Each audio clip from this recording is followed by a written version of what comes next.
ঈদুল আজহার 7 দিনের ছুটি শেষে জীবিকার টানে আবারও রাজধানীতে ফিরতে শুরু করেছেন কর্মমুখী মানুষ।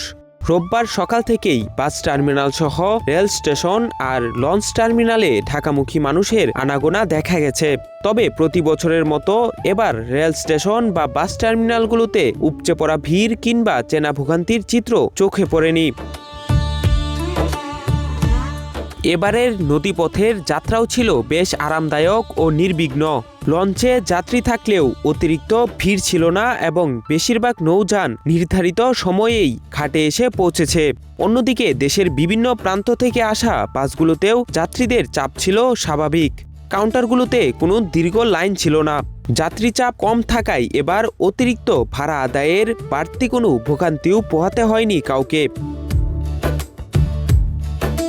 ঈদের ফিরতি যাত্রায় দেখা গেছে এক ভিন্ন চিত্র।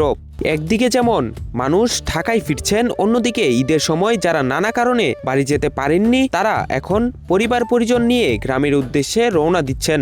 এই দুইমুখী যাত্রার কারণে টার্মিনালগুলোতে কিছুটা ব্যস্ততা থাকলেও কোথাও কোনো বিশৃঙ্খলা তৈরি হয়নি। যাত্রীদের চাপ দুই ভাগে ভাগ হয়ে যাওয়ায় পরিবহন পরিচালনা করাও বেশ সহজ হয়েছে। ঈদুল আজহা উপলক্ষে সরকারি কর্মকর্তা কর্মচারীদের টানা 7 দিনের ছুটি শেষ হচ্ছে। সোমবার থেকে আবারও পুরোদমে খুলবে সব অফিস, আদালত, ব্যাংক ও সরকারি বেসরকারি প্রতিষ্ঠান। তাই সন্ধ্যার দিকে রাজধানীমুখী মানুষের এই চাপ আরও কিছুটা বাড়তে পারে বলে মনে করছেন পরিবহন সংশ্লিষ্টরা। তবে সব মিলিয়ে ফাঁকা সড়ক আর পর্যাপ্ত গাড়ি থাকায় এবারের ঢাকা ফেরা সাধারণ মানুষের জন্য বেশ স্বস্তির ছিল। ফারাদি মাহিন, নাগরিক প্রতিদিন।